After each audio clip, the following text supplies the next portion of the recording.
ಮತ್ತಷ್ಟು ತೀವ್ರಗೊಂಡ Israel Hamas ಸಂಘರ್ಷ. ಗಾಜಾದ ಗಗನಚುಂಬಿ ಕಟ್ಟಡಕ್ಕೆ ಇಸ್ರೇಲ್ ಬಾಂಬ್ ದಾಳಿ ಮಾಡಿರೋದು. ಒಂದೇ ಕುಟುಂಬದ 6 ಜನರು ಸೇರಿ 27 ಜನರು ಸಾವನ್ನಪ್ಪಿದ್ದಾರೆ. ಮುಷ್ತಾಹಾ ಗೋಪುರ ಗುರಿಯಾಗಿಸಿಕೊಂಡು ಇಸ್ರೇಲ್ ಒಂದು ದಾಳಿಯನ್ನ ಮಾಡಿದೆ.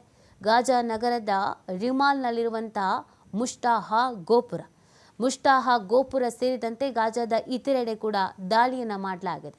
ಗಾಜಾವನ್ನ ಯುದ್ಧ ವಲಯ ಅಂತ ಘೋಷಿಸಿರುವಂತಹ ಇಸ್ರೇಲ್ ಗಾಜಾ ನಗರವನ್ನ ಖಾಲಿ ಮಾಡುವಂತೆ ಇಸ್ರೇಲ್ ಆದೇಶವನ್ನು ಕೂಡ ಮಾಡಿದೆ.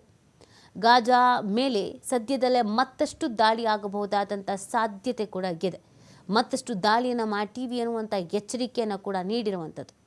ನೋಡಿ, ಗಾಜಾ ಮೇಲೆ ನಿರಂತರವಾಗಿ ದಾಳಿ ಆಗ್ತಾನೇ ಇದೆ. ಇಸ್ರೇಲ್ ಹಮಾಸ್ ಸಂಘರ್ಷ ಈ ಮುಖಾಂತರವಾಗಿ ಮುಂದುವರಿತಾನೇ ಇದೆ. ಗಗನಚುಂಬಿ ಕಟ್ಟಡದ ಪರಿಸ್ಥಿತಿಗೆ ಏನಾಯಿತು ಅನ್ನೋದನ್ನು ನೀವು ನೋಡ್ತಾ ಇದ್ದೀರಾ ದೃಶ್ಯದಲ್ಲಿ. ಕ್ಷಣ ಮಾತ್ರದಲ್ಲಿಗೆ ಎಲ್ಲವೂ ಕೂಡ ನೆಲಸಮ ಆಗಿರೋದು. ಸುಮಾರು 27 ಮಂದಿ ಸಾವನ್ನಪ್ಪಿದ್ದಾರೆ ಅನ್ನೋದ್ರ ಬಗ್ಗೆ ಮಾಹಿತಿ ಸಿಗ್ತಾ ಇದೆ. ಇನ್ನು ಅನೇಕರು ಕಾಣೆಯಾಗಿದ್ದಾರೆ ಅನ್ನೋದ್ರ ಬಗ್ಗೆ ಕೂಡ ಮಾಹಿತಿ ಸಿಗ್ತಾ ಇದೆ. ಗಾಜಾವನ್ನ ಯುದ್ಧ ವಲಯ ಅಂತ ಇದ್ದೀಗ ಇಸ್ರೇಲ್ ಘೋಷಣೆಯನ್ನು ಕೂಡ ಮಾಡಿದೆ. ಗಾಜಾ ನಗರವನ್ನು ಖಾಲಿ ಮಾಡಬೇಕು ಅಂತ ಇಸ್ರೇಲ್ ಆದೇಶವನ್ನು ಕೂಡ ಮಾಡಿರುವಂಥದ್ದು. ಈ ಬಾಂಬ್ ಸ್ಫೋಟ ಇದ್ದಕ್ಕಿದ್ದ ಹಾಗೆ ಆದಂಥ ಅಟ್ಯಾಕ್ ಕ್ಷಣ ಮಾತ್ರದಲ್ಲೇ ಎಲ್ಲವೂ ನೆಲಸಮ ಆಗಿ ಹೋಗಿದೆ.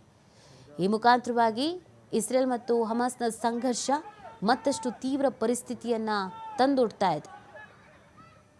ಈ ಮುಷ್ತಾಹಾ ಗೋಪುರವನ್ನು ಗುರಿಯಾಗಿಸಿಕೊಂಡಿಯೇ ಈ ಒಂದು ಅಟ್ಯಾಕನ್ನು ಮಾಡಿರುವಂಥದ್ದು ದೃಶ್ಯದಲ್ಲಿ ನೋಡ್ತಾ ಇದ್ದೀರಾ. ದಾಳಿಗೂ ಮುನ್ನ ಆ ಕಟ್ಟಡ ಯಾವ ರೀತಿ ಆಗಿತ್ತು, ಸಂಘರ್ಷದ ನಂತರ ಹೇಗಾಯಿತು ಅಂತ ಅನೇಕರು ಇದರಲ್ಲಿ ಪ್ರಾಣ ಕಳ್ಕೊಂಡಿದ್ದಾರೆ. ಇನ್ನೂ ಅನೇಕರ ಬಗ್ಗೆ ಮಾಹಿತಿ ಸಿಗಬೇಕಾಗಿದೆ. الله